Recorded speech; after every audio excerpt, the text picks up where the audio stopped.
گویا کہ یہ ایک خاص رعایت ہے، اس لیے آیت ختم ہو رہی ہے ان اللہ غفور الرحیم، اللہ غفور ہے، اللہ رحیم ہے۔ یہ اس کے شان غفاری کا صدقہ ہے، یہ اس کی شان رحیمی کا صدقہ ہے کہ اس حال میں بھی تمہارے اعمال اگر تم اطاعت کرتے رہو گے اللہ اور اس کے رسول کی تو اللہ قبول فرما لے گا۔ البتہ یہاں یہ نوٹ آف کوشن سامنے رہنا چاہیے کہ اطاعت جزوی نہیں، اطاعت کلی، پوری کی پوری اطاعت۔ دو حکم بھی دیا گیا ہے، ماننا پڑے گا۔ جزوی اطاعت اطاعت نہیں ہے۔ Partial obedience is no obedience. اس لیے کہ اگر آپ نے ایک حکم قبول کر لیا، ایک نہیں کیا، تو جو نہیں کیا کیوں نہیں کیا؟ کہ وہ آپ کے نفس کو پسند نہیں۔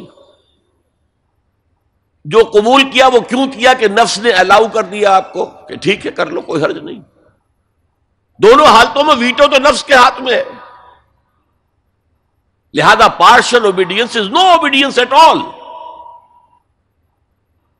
چنانچہ اس پر جو وعید آئی ہے سورہ بقرہ کی آیت نمبر 85 میں، افتؤمنون ببعض الکتاب وتکفرون ببعض، تو کیا تم ہماری کتاب اور شریعت کے ایک حصے کو مانتے ہو اور ایک کو نہیں مانتے؟ فما جزاء من يفعل ذلك منکم، تو جو کوئی بھی تم میں سے یہ روش اختیار کرے گا اس کی کوئی سزا نہیں ہے الا خزي فی الحیات الدنیا، سوائے اس کے کہ دنیا کی زندگی میں ذلیل اور خوار کر دیے جائیں۔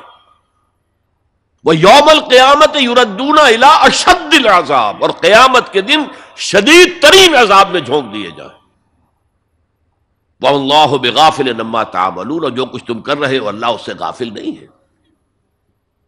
تم اپنی ظاہری ٹیپ ٹاپ سے، اپنے داڑھیوں کے طول سے اللہ کو دھوکہ نہیں دے سکتے، اپنے عمروں اور حجوں کی تعداد سے اللہ کو دھوکہ نہیں دے سکتے۔ He sees you through and through، تمہارے باطن کو دیکھتا ہے، تمہارے دل کو دیکھتا ہے، اسے معلوم ہے کہ تم نے حج تو کیا، حرام کی کمائی سے کیا ہے۔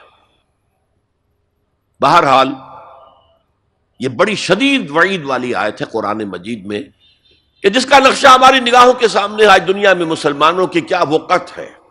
1.25 ارب سے لے کر 1.5 ارب تک کی تعداد ہے جو آنکی جاتی ہے مسلمانوں کی دنیا میں۔ گویا کہ ہر چوتھا یا ہر 5واں انسان مسلمان ہے۔ کتنا بڑا رقبہ ان کے قدموں تلے ہے۔ ہر طرح کے وسائل اللہ نے مہیا کیے ہیں، معدنیات، نباتات، پھر جو آج کی سب سے بڑی دولت تیل، اس کے سب سے بڑے ذخیرے مسلمانوں کے قدموں تلے۔ اس سب کے باوجود عزت نام کی کوئی شے نہیں۔ بین الاقوامی معاملات میں کوئی ہم سے رائے لیتا ہی نہیں۔ کسٹمی پرسد کے بھیا کیسری تم ہو کون، تمہاری رائے کیا؟ G7 بیٹھیں گے، G9 بیٹھیں گے، G13 ہوں گے، G15 ہوں گے، وہ بیٹھ کر طے کریں گے۔ کوئی مسلمان ملک نہ G7 میں نہ G15 میں، جسے ہم محاورے میں کہتے ہیں نہ 3 میں نہ 13 میں۔ یہ ہے ہماری عزت آج دنیا میں۔ اکثر مسلمان ملکوں کی حکومتیں امریکہ کی جیب میں ہے۔ یہ ہے ہماری حیثیت۔ تو ذلت جو ہے وہ تو آج ہم پر ہے مسلط۔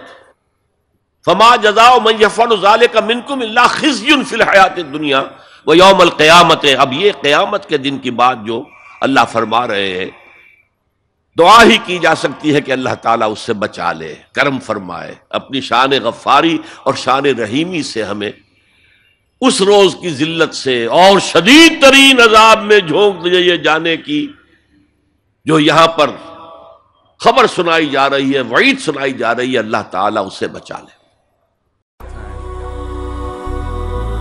هي الحلقات تحفظني بآيات من القرآن